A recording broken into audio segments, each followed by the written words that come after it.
Hello दोस्तों, नमस्कार। स्वागत है आप सभी का आपके अपने YouTube चैनल जीएस मनीष में। दोस्तों, आज की क्लास में हम सभी उत्तर प्रदेश पुलिस के लिए सामान्य हिंदी के अंतर्गत संधि में यण संधि के बारे में चर्चा करने वाले हैं। जैसा कि आप लोग जानते हैं, इसके पहले हम लोग स्वर संधि के भाग, दीर्घ संधि, गुण संधि और वृद्धि संधि के बारे में चर्चा कर चुके हैं। आज का टॉपिक हमारा जो है यण संधि। ठीक है, तो आइए इस पे बातें हम शुरू करते हैं कि यण संधि जो है यह किसको कहते हैं, यण संधि किसको कहते हैं, या कब जो है यण संधि होता है। तो जब ध्यान देंगे आप, जब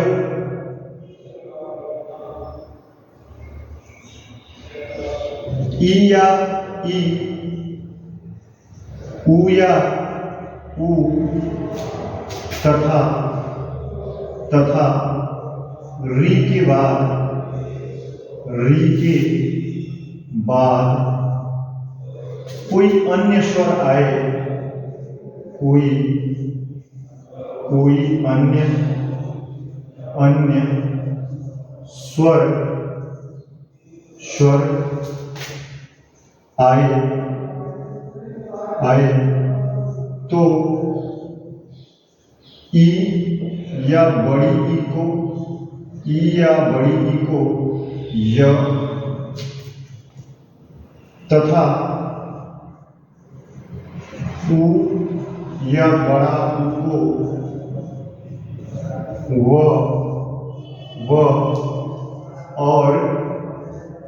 और री को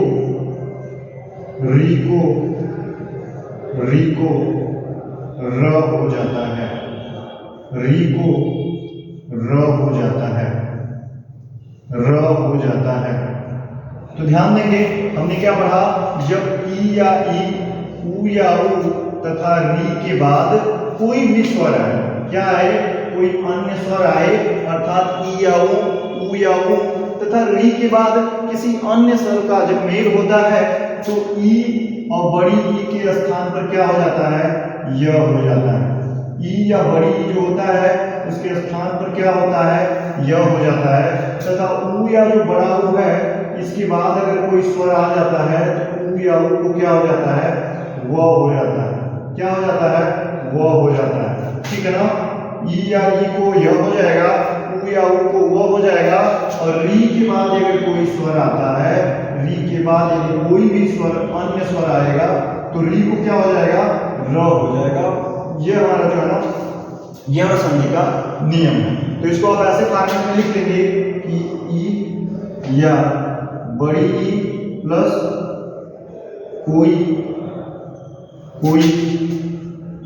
अन्य स्वर जब जुड़ेंगे, ई या ई के बाद कोई अन्य स्वर जब इससे आकर के जुड़ जाएगा तो इसके स्थान पर क्या हो जाएगा, य हो जाएगा। क्या हो जाएगा, य हो जाएगा। ऐसे ही दूसरा नियम देखिएगा कि जब ऊ या बड़ा ऊ के बाद कोई अन्य स्वर जब आ जाए, अर्थात क्या हो जाए, हमारे संध के उदाहरण में ऊ या ऊ के बाद ऊ या ऊ के अलावा कोई अन्य स्वर आ जाए और दोनों का मेल होगा तो ऊ या ऊ को क्या हो जाएगा, वह हो जाएगा। ये आपको ध्यान देना है। तीसरा नियम देखेंगे कि जब री के बाद क्या आ जाए, री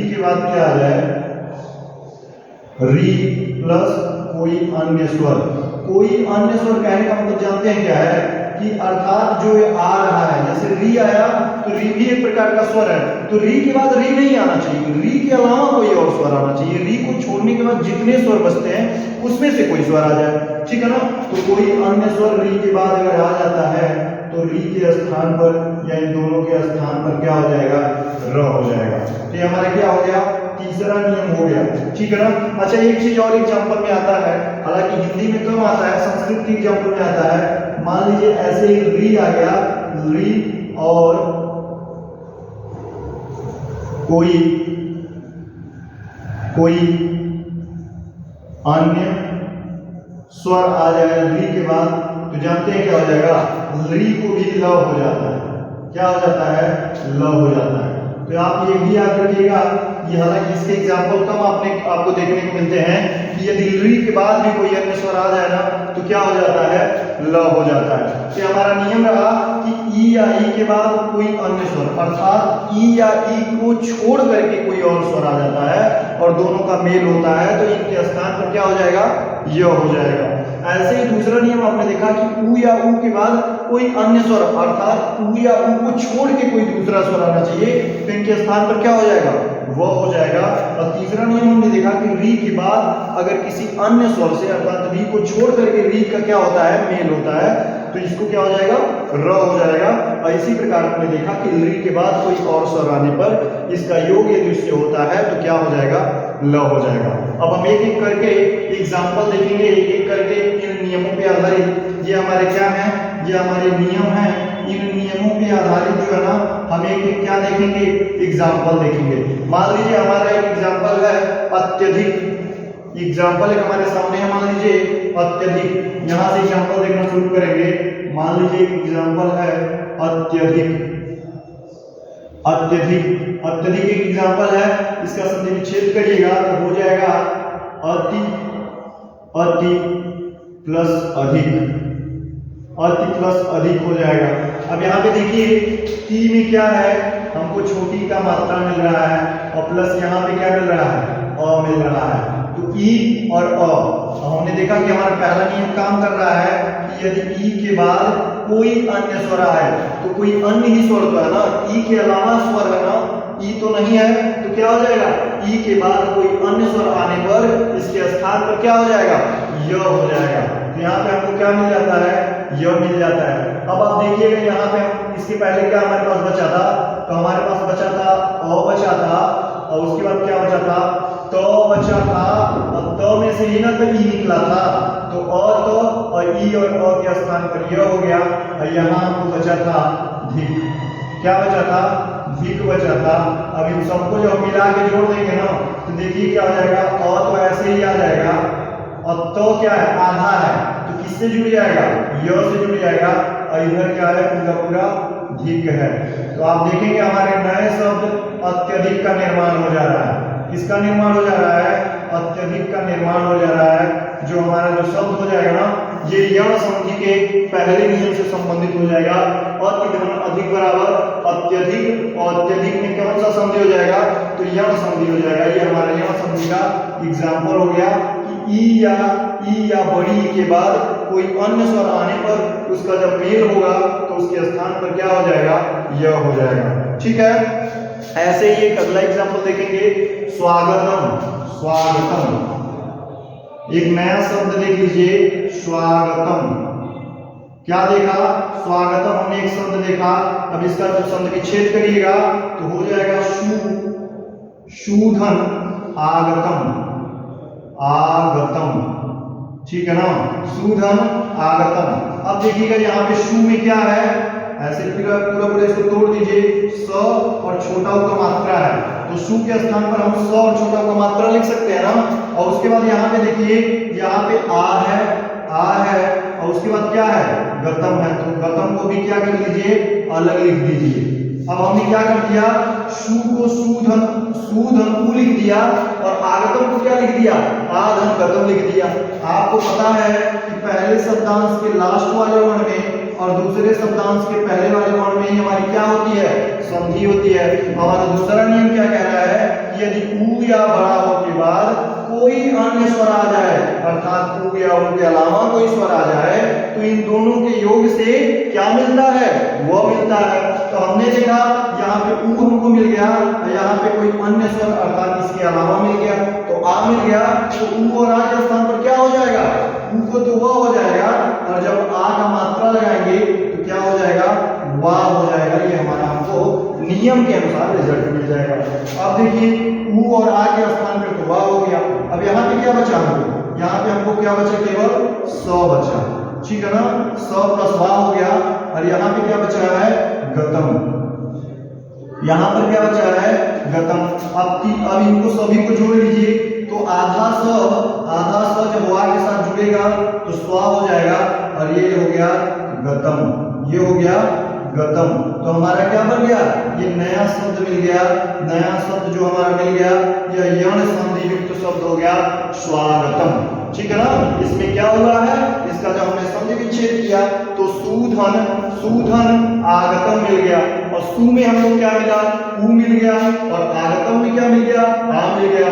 हमारा नियम कहता है कि ऊ या बड़ा ऊ के बाद कोई अन्य स्वर अगर आ रहा है और उसका मेल हो रहा है तो उसके स्थान पर क्या हो जाएगा, व हो जाएगा। कहोगे सर जी वाह कैसे हो गया, बाबू ऊ को व हुआ लेकिन आ का मात्रा है ना, तो व और आ मिल के क्या हो जाएगा, वाह हो जाएगा, और आधा सम मिल के स्वा गतम हमारे शब्द का निर्माण हो जाएगा, जो यण संधि के दूसरे नियम से युक्त हमारी क्या हो जाएगी, एग्जाम्पल हमारा हो जाएगा। इस नियम से संबंधित हमारा एग्जाम्पल हो जाएगा। अब री से संबंधित एक एग्जाम्पल देख लीजिए, ठीक है ना। तो री से संबंधित देखिएगा तो एक शब्द होता है पित्रादेश।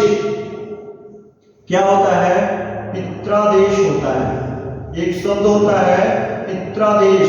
क्या होता है, पित्रादेश। तो इसका आदेश पित्रादेश का जब संधि विच्छेद करिएगा ना तो क्या हो जाएगा, पितृधन आदेश। क्या हो जाएगा, पितृधन आदेश हो जाएगा। पितृधन आदेश बराबर क्या होता है, पित्रादेश होता है। तो अभी यहाँ पे आप लिखिएगा, जिसका आपको क्या करना पड़ेगा ना, इसको तोड़ना पड़ेगा। तो लिखिएगा पी धन त, और धन क्या हो जाएगा, री हो जाएगा। पितृ को जब तोड़िएगा ना तो क्या हो जाएगा, पी धन त धन री। उसके बाद क्या करिएगा, आदेश को तोड़िएगा तो आ धन देश लिख दीजिए, आ धन देश लिख दीजिए।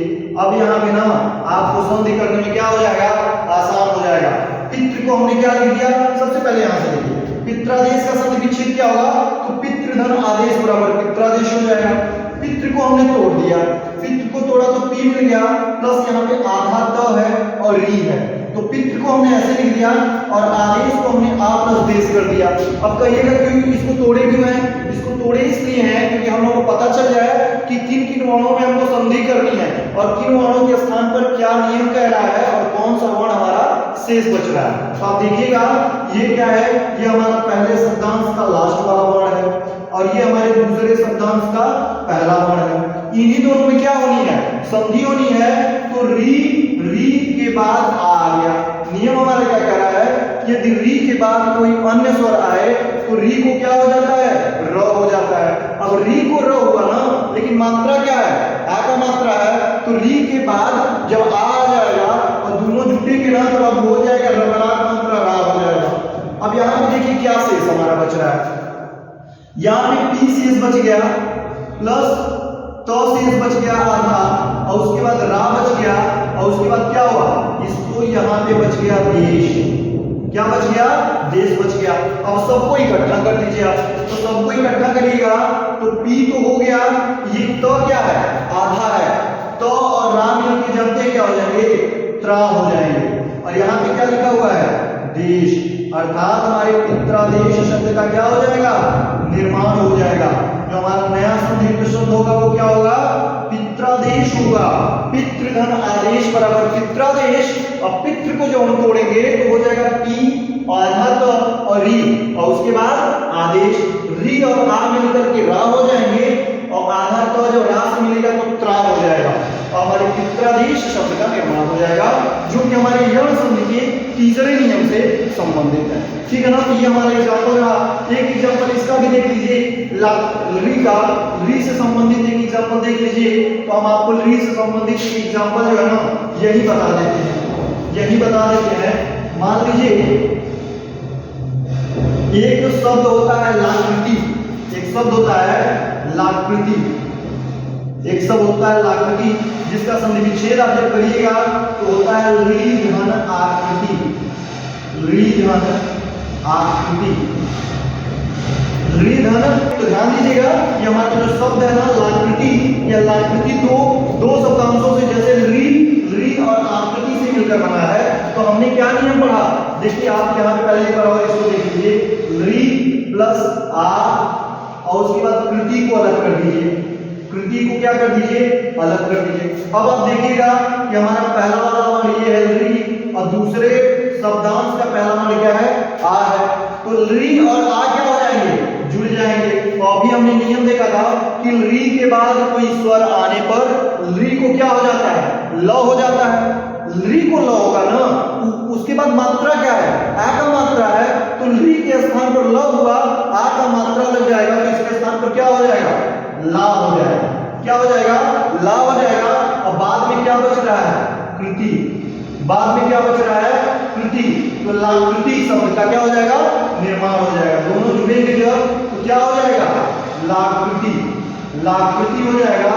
ये लाकृति हमारा क्या होगा, नया संधि युक्त क्या हो जाएगा, शब्द हो जाएगा, जो यम संधि का आपका ली से संबंधित क्या हो जाएगा, एग्जाम्पल हो जाएगा। तो बच्चा ये रहा हमारा आज का क्लास, जिसमें हमने उत्तर प्रदेश पुलिस के अंतर्गत सामान्य हिंदी का जो संधि वाला टॉपिक है, उसमें स्वर संधि के बारे में जो चौथा भाग है यम संधि, उसके बारे में हमने क्या किया, चर्चा किया। हम एक बार और देख लेते हैं कि हमने परिभाषा क्या पढ़ा था।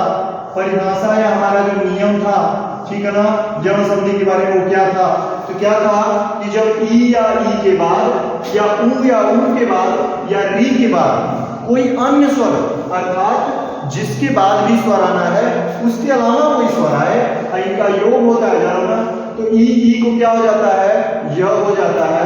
ऊ को क्या हो जाता है, व हो जाता है। और री के स्थान पर क्या हो जाता है, र हो जाता है। और यही री है तो री के स्थान पर क्या हो जाता है, ल हो जाता है। ये हमारा क्या था, नियम था। उसके बाद हमने इस पे आधारित कुछ एग्जाम्पल देखे। जैसे हमने एग्जाम्पल देखा अत्यधिक, तो अत्यधिक का संधि विच्छेद क्या हुआ, अति धन अधिक बराबर अत्यधिक। अत्यधिक का हमने संधि विच्छेद किया तो हुआ अति धन अधिक बराबर अत्यधिक। और इसमें हमारा जो पहला शब्दांश है अति, अति को जो हमने तोड़ा तो इसमें लास्ट वाला वर्ण जो हमको मिला तो वो क्या मिला, हमको ई मिल गया। और ई के बाद दूसरा वाला हमारा वर्ण जो इससे मेल हो रहा है वो क्या मिल गया, तो ई के बाद हमको मिल गया अ। हमारा नियम क्या था कि ई या बड़ी ई के बाद यदि कोई भी अन्य स्वर आता है तो उसके स्थान पर क्या हो जाता है, य हो जाता है। और इससे हमारे अत्यधिक शब्द का क्या हो जाता है, निर्माण हो जाता है। ये हमारे पहले नियम से संबंधित था। और फिर दूसरे नियम से संबंधित जो हम देखने लगे तो हमारा एक नया शब्द मिलता है ना, उससे संबंधित स्वागतम। और स्वागतम का जब हम संधि विच्छेद करते हैं तो हो जाता है सुधन आगतम बराबर स्वागतम। सुधन आगतम तो हमने लिख दिया। अब हमारा संधि विच्छेद का प्रोसेस, नियम जो है वो कैसे काम कर रहा है, तो आप देखिएगा सु जो है ना, ये स और उ से मिलकर बना हुआ है। किससे मिलकर बना हुआ है, स और छोटा उ का मात्रा। और आगतम में क्या आ रहा है, आ रहा है, तो उ प्लस आ हो गया। हमने दूसरा नियम पढ़ा था कि उ या बड़ा उ के बाद यदि किसी भी अन्य स्वर का योग होता है तो उ के स्थान पर क्या हो जाता है, वो हो जाता है। और इस प्रकार से उ और आ को क्या हो गया, हमारा नियम से वाह हो गया और स्वागतम शब्द का क्या हो गया, निर्माण हो गया। इसी प्रकार से हमने तीसरे नियम से संबंधित देखा था एग्जाम्पल पित्रादेश। तो पित्रादेश का संधि विच्छेद हमने क्या किया, पितृधन आदेश बराबर पित्रादेश। पितृ में हमको री मिल गया और आदेश से हमको आ मिल गया। री और आ में निकल के रा का निर्माण करते हैं। यहाँ पे आधा द रा से जुड़ता है तो त्रा हो जाता है और पित्रादेश शब्द बन जाता है। इसी प्रकार से हम चौथे नियम से संबंधित एग्जाम्पल देखे थे लाकृति। लाकृति देखे थे तो लाकृति का संधि विच्छेद जब किया तो आया री धन आकृति बराबर लाकृति। और उसके बाद हमारा नियम था कि री के बाद यदि किसी स्वर का मेल होता है तो री क्या हो जाता है, ल हो जाता है। तो री का जब संयोग आ से होता है तो री को ल हो जाता है, आ का मात्रा लगता है तो ला हो जाता है। और कृति जब जुड़ती है तो हमारे नए शब्द का निर्माण लाकृति होता है। तो ये बेटा हमारा आज का यह संधि से संबंधित चर्चा रहा, जिसको हमने नियम सहित उदाहरण सहित देखा। मैं आशा करता हूँ ये टॉपिक जो है ना आप सभी को समझ में आया होगा। यदि किसी भी बच्चे को किसी प्रकार की कोई परेशानी है, कोई कंफ्यूजन है, इसमें कोई भी नियम या कोई एग्जाम्पल समझ में नहीं आया, तो आप अपना जो सजेशन है ना, अपनी जो परेशानी है, अपना जो आपका कंफ्यूजन है, उसको कमेंट बॉक्स में लिख सकते हैं, जिसके द्वारा मैं इसको फिर दोबारा समझाने का प्रयास करूंगा। ठीक है, तो मैं आशा करता हूँ ये क्लास आज की यौन संधि से संबंधित आपको अच्छी लगी हुई। ठीक है, मिलते हैं कल की क्लास में अयादी संधि के साथ। धन्यवाद।